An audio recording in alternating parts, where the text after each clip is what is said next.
السلام علیکم رحمۃ اللہ وبرکاتہ۔ امید ہے آپ خیریت سے ہوں گے۔ دوزخیوں کا سب سے ہلکا عذاب۔ رسول اللہ صلی اللہ علیہ وسلم نے فرمایا، اہل دوزخ میں سب سے ہلکا عذاب اس شخص کو ہوگا جس کی دونوں جوتیاں اور اس کی ڈوریاں آگ کی ہوگی، جس کی وجہ سے اس کا دماغ ہانڈی کی طرح کھولتا ہوا ہوگا۔ وہ سمجھے گا کہ مجھے ہی سب سے زیادہ عذاب ہو رہا ہے، حالانکہ اسے ہی سب سے ہلکا عذاب ہو رہا ہوگا۔ والدین کے ساتھ احسان کا معاملہ کرنا۔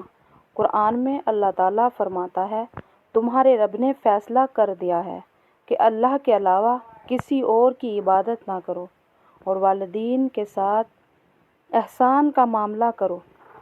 فائدہ: ماں باپ کی خدمت کرنا اور اس کے ساتھ اچھا برتاؤ کرنا فرض ہے۔ مومنین کے لیے مغفرت مانگنا۔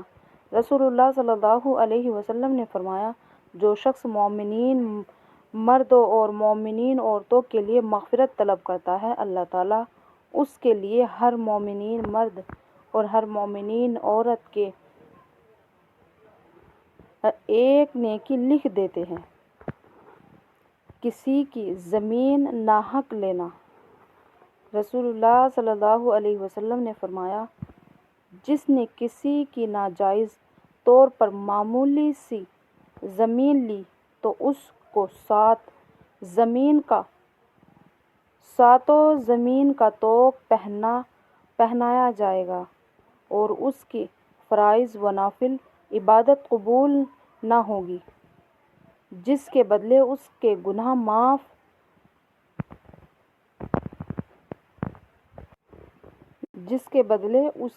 معاف ہو جائیں۔ دنیا کی مثال۔ رسول اللہ صلی اللہ علیہ وسلم نے فرمایا، میرا دنیا سے کوئی واسطہ نہیں۔ میری اور دنیا کی مثال تو بالکل اس مسافر کی سی ہے جو سخت گرمی میں کسی پیڑ کے سائے میں آرام کرے اور پھر اسے چھوڑ کر چل دے۔ اللہ تعالیٰ ہم کو دوزخ کے عذاب سے بچائے اور ہمیں ہمیشہ اپنے دین اور اسلام پر چلنے کی توفیق عطا فرمائے۔ اپنے ماں باپ کا ہمیشہ فرمان بردار بنائے، دین کا خدمت گزار بنائے۔ آمین ثم آمین۔ ویڈیو کو لائک کریں اور شیئر کریں، کمنٹ کریں۔ السلام علیکم رحمۃ اللہ وبرکاتہ۔